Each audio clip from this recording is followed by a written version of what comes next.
All right, how's everyone doing today?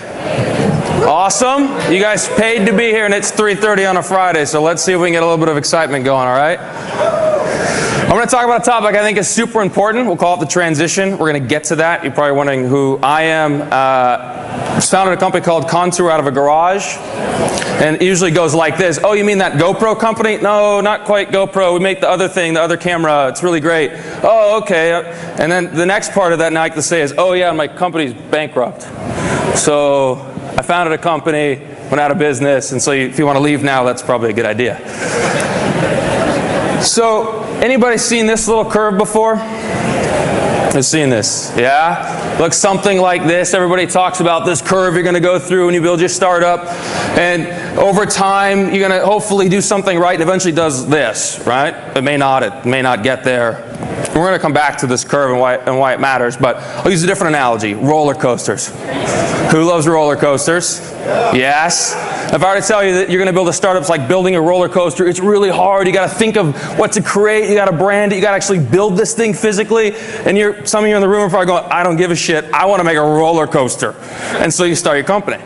You're like, all right, I'm making a roller coaster, right? I got my business card, right? I'm telling mom I started a company. I changed my Facebook page. LinkedIn now says founder of company, right? I'm reading the magazines. I'm thinking, man, who the heck is this Elon Musk guy? I'm the next Elon Musk, right? I got a company. I got a company, right? Awesome. A week, 2 weeks, a month. You might be doing that for like 7 years. And then at some point you go, holy shit. What the hell did I get into? Our customers don't like us. I get reviews and they're negative. My mom's asking when I'm going to get a real job, and it's like, what the hell? And the worst part is you kind of realize, okay, I'm in the front. Wait a second. I convinced all these yahoos to join me. And I'm in a car that has no steering wheel. There's no wheels. And oh, by the way, I didn't finish the track. But everybody in the back's going, yeah, I'm in a startup. And you're in the front going, holy shit, we're about to run out of money. I don't know what's going to happen. And you sign up for that. Right? So let's go back to this little curve. Hopefully at this little curve, you hit this some little threshold. And we're going to talk about that. This little magic point. Before that magic point, you're a founder. After that magic point, you're a CEO. Okay? And we're going to talk about what each of those means. Okay? I'm going to come back to that. Let's talk about a little magic red line. So at some point, you're going to cross this red line. I think there's two reasons you cross it. One, probably the right reason. It's called market fit. You ever heard of product market fit? If not, Google it. But at some point, you understand your business and what's going on. And your customers love the product. They can't stop using it. Your business is doing well. Every month, you're selling more stuff. So eventually, you hit this point. I don't know if that point takes you a month, years. Contour, it took like 5 years. The first 3 years was 2 kids in a room with a garage with a file cabinet, making like $1,000 a month. Mom asked when you get a real job, okay? Or you raise real money. Okay, you had a panel of investors up here. As soon as you raise money, you're part of a fund. And guess what? You're one of the 50 other CEOs they have, and so guess what? Time to be a CEO, whether you want to or not. So let's go back to this little chart and why we're even talking about this today. So I talked to John I would love to talk about this topic because if you make this transition, you go with the company. If you don't make the transition, you go the other way. So a year ago today, I got out, left, kicked out, whatever you want to call it, of the company I built. Okay, I spent 9 years, 21-year-old to about 30 doing that. We built a $30 million business. We were selling product in Apple and Best Buy. And I was like, I got a startup, right? Out. Right? And so making this transition is really, really hard. I actually didn't know anything about the transition. I just assumed, hey, I'm a founder. I'm going to be the CEO. All right, here we go. And I actually, I did some stuff right, but I think I did a lot of stuff probably kind of wrong. And so the difference between them is actually significant, but what's more and more significant is you actually decide, oh, I want to be a CEO, and you learn to become a CEO. And we're going to talk about these two for a second. So what's a founder? I think it's about what you really love to do, and you have to love to do these things to be really good at it. Okay, you're not going to be great at all these things, but if you don't love to do these things, don't even start. Stay at the job, don't even give it a shot. I think there's 4. Everyone's talked about product, you probably heard today, amazing product. You have to love product. Like, you got to start with a piece of paper and put yourself out there and make something, and maybe have a whole bunch of people go, God, that sucks. And you're going to try it again. Hopefully you're going to evangelize, because you got to convince everybody. Like, convincing your mom's actually the easiest part. You got to convince your significant other. You got to convince customers and employees. Like, you're going to be selling everything you have to even get off the ground. Okay? Third, you're going to get this market fit. That's a whole different discussion, so Google it, easier. And the last is you got to find capital. And if you have a track record and you build some relationships, you can raise money from the nice 4 gentlemen that were sitting up here earlier. Most likely, you're going to scrape and claw to get there. You guys heard from a guy named Rand today. Here's a guy who borrowed money from his mom on credit cards and like funding the thing. Thankfully, my uncle co-signed a loan, right? But without that stuff, you just aren't going to get off the ground. So you're probably going to fight your way for doing this stuff. If you love that list, start the company. You hate that list? Don't even start. Okay? And what you're going to be spending is like all these years getting really good at this. And to do this, it's like all about this energy, and you got to try stuff. And generally you try stuff and then you think about it and go, God, that was not a very good idea. If I actually had thought about it, I probably would have done something different.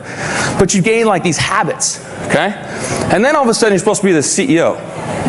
And even though your business card from day one says CEO, it doesn't actually mean you're a CEO. The things you actually do are totally different. And you're supposed to think about totally different things. And actually everything you learn to do here is actually detrimental when it's time to be a CEO. And so to be really good as a CEO, I think you have to love a different set of things. Like, you not just have to learn a different set of things, you have to like be passionate about a different set of things. I'm passionate about a different set of things. I love product, right? You got a system. 12, 15, 20, 50 people. Like, how do you get the system to work? In the beginning, you were like doing it all. You're carrying the weight. If people drop the ball, you'd pick it up. And I was like a bulldozer. So someone dropped the ball, I was like, right over them, right? But now you have like a system of people, and you're supposed to get it to perform, right? It actually means you have a team, and you're actually supposed to lead, right? As a founder, you're like trying, you're doing, but leading is like really, really hard. You actually have to put yourself out there and say what you believe in, like encouraging a bunch of people to get to the answer that you already thought of freaking 7 days ago. And you've got to like convince them to get to the same answer, because if you tell them the answer, that doesn't work. Right? And so I used to love, I get the whiteboard out, we start the conversation, and then I'm at the front of the board using the whiteboard the whole time, and I'm like, oh, they're listening, this is great, we're having great communication, great, boom, we're done, right? Good? Okay, I'm out. No. Like, I wrote it all on the board. Like, it's not leading. They didn't actually pick up or create that themselves. And so, not only that, it's about strategy. And at the end, what is, I think, one of the hardest things for founders is the group of people you hang out with is just different.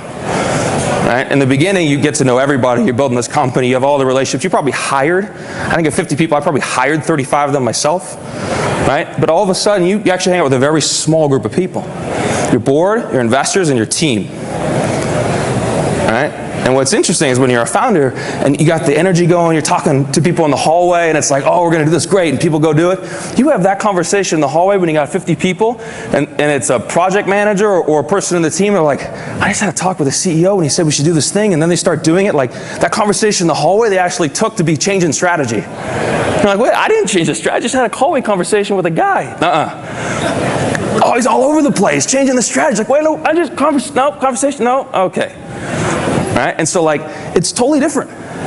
And so to do this well, you have to, I think, focus on 4 things. Okay? These are the 4 that I think you have to do. There's probably a list guys will give you, but one, you actually have to decide. Anyone seen The Matrix? Yeah? Okay? That point, red, blue pill, red pill, blue pill. I actually never made a decision. I never said, okay, I actually want to be the CEO. I love what it means to be the CEO, and I'm going to change my habits, and I'm going to learn to be a CEO, and I'm going to relearn all this stuff that I taught myself. Okay? I actually never made it. I don't think most founders do. I think people just assume, oh, you're going to be the CEO. You actually first want to decide, I want to be the CEO. Right? And you'll always be a founder. You always have your founder stock. You'll always be the founder of it. But now you actually have a job. Like, you're the CEO, and your job is to get a return for your investors and take care of your people and build a culture. Like, you have a job kind of like the person you hired. It's like, well, I have a job. I'm the founder. I get to do what I want. Right? Like, you have a system. You have a bunch of people. Your job is to be the CEO. And your job is always to evaluate if you are the right CEO. I didn't understand how to make that. I just assumed I was always the CEO. What do you mean I'm not the CEO? All right? The second thing is, if you're a first-time founder, you need a really supportive team. One of the hard parts in that is you found the company and there's 4 of you in a garage and they see all these mistakes that you're making and 3 of them are watching you just not know anything, right? And all of a sudden you're supposed to be the CEO.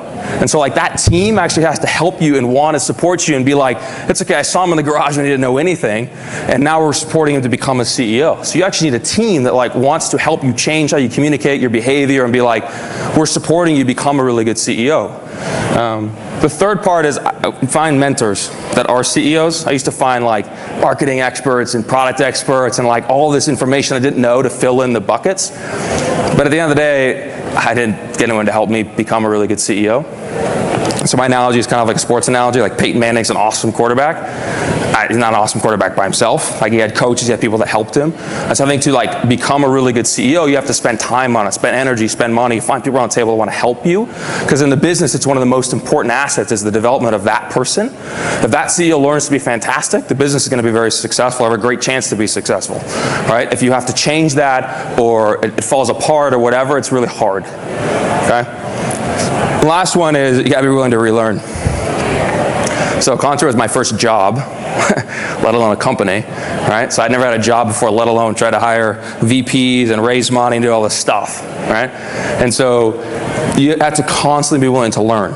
You're going to learn a bunch of stuff as a founder. So if you start a company and you were in a big company, now you're starting this little thing, you have to learn all the survival stuff I told you, right? I learned the survival stuff and I had to actually learn the other stuff, which is, all right, how do you actually run something? And so you have to be willing to constantly be relearning, constantly getting feedback from everybody around you and not have an ego that like, you know, wounds your soul because people give you feedback how they hate how you communicate. And it's like, I wrote an email, what's your problem, all right?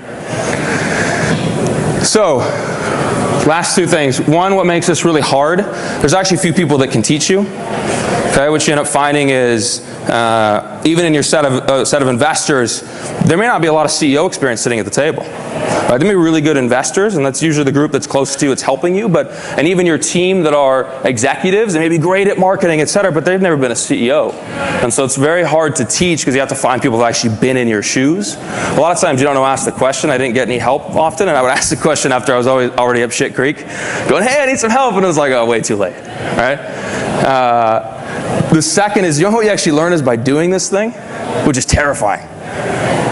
Right? Like the only way you get better at being a CEO is being a CEO, which is like horrifically terrifying because you're going to do a bunch of this until you get the hang of it. Okay? And the third thing is, like I said earlier, everybody has to support you, and that actually can be really, really hard. A lot of co-founder relationships don't work. They eventually end up breaking because in the beginning it's the 3 of you or the 4 of you and you're all close together and we're going out and drinking beers at night, whatever. And now all of a sudden you're supposed to be the CEO and it's like, do I have beers with them? Not have beers? Am I supposed to be their friend? Are we not friends anymore? Maybe they have different roles where they aren't your leadership team anymore and your founders maybe are employees with a lot of stock. Like that relationship is hard. And if they don't support you, it can be horrible because they'll undermine everything in the company because founders have a lot of weight. Whether that founder is a VP of something or not, founders carry a lot of weight inside of your organization. And so the group you found with, you have to actually work on that relationship to say, I'm going to work on being a great CEO, and you have to have very open communication so they actually support you become really good at it. And that's not easy. Okay? For us guys in the room, you have to talk about your feelings. That is hard. Okay? All right. Last thought, I'll leave you with this. It's a quote. I'm going to read it. Mediocre CEOs point to their brilliant strategic moves or their intuitive business sense, a variety of other self-congratulatory explanations. The great CEOs tend to be remarkably consistent in their answer. They all said didn't quit. All right. So the thought I'm going to leave you with today is don't punk out, don't quit, because it's hard. And there's days you're going to want to quit. There are days that I wanted to quit, guaranteed. But don't quit, because you will figure it out. And that, questions and answers.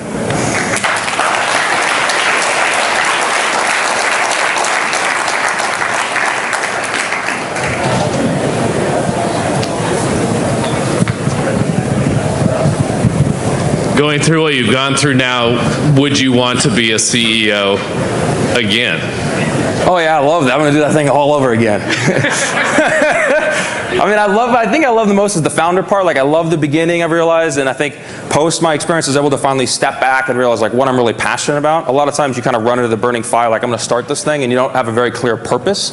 I didn't have a very clear purpose, like why am I actually doing this, other than I like want to be a professional soccer player. I took that energy and just plopped it into entrepreneurship, and it's very similar where as an athlete you push your body to the brink, in entrepreneurship you kind of push your mind and your sleep and your soul to the brink.